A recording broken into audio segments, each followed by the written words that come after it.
ఓకేనా.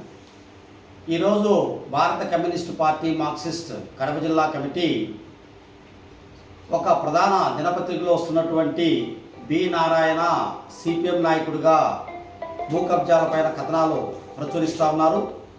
బి నారాయణకు సిపిఎం పార్టీకి ఎటువంటి సంబంధం లేదు.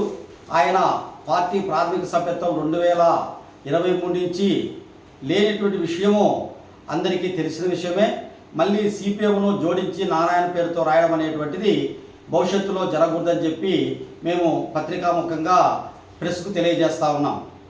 రెండోది, కడప నగరం భగత్ సింగ్ నగర్ కాలనీలో స్కూల్ దక్షిణ భాగంలో ఉన్నటువంటి సుందరయ్య స్మారక కేంద్రం లైబ్రరీ స్థలం సంబంధించి ఆయన ఇల్లు కట్టుకోవడానికి, మరొకరు గుడి కట్టుకోవడానికి ప్రయత్నం చేశారు. అది అన్యక్రాంతం చేయడానికి ప్రయత్నం చేశారు. దాన్ని జిల్లా కలెక్టర్ దృష్టికి ఏప్రిల్ 2వ తేదీన తీసుకోవడం జరిగింది. అక్కడ కార్పొరేషన్ స్థలంగా బోర్డు వేయించడం జరిగింది. మూడోది, నారాయణకు సిపిఎం పార్టీకి ఎటువంటి సంబంధం లేదు. నారాయణ పేరు మీద ఏదైనా కథనాలు రాసేటప్పుడు సిపిఎం పేరు జోడించకూడదని చెప్పి సిపిఎం కమిటీ జిల్లా కమిటీ తెలియజేస్తూ ఉంది. అట్లా ఏదైనా ప్రచురిస్తే చట్టబద్ధంగా లీగల్గా చర్యలు కూడా తీసుకుంటామని చెప్పి కూడా తెలియజేస్తూ ఉన్నాం.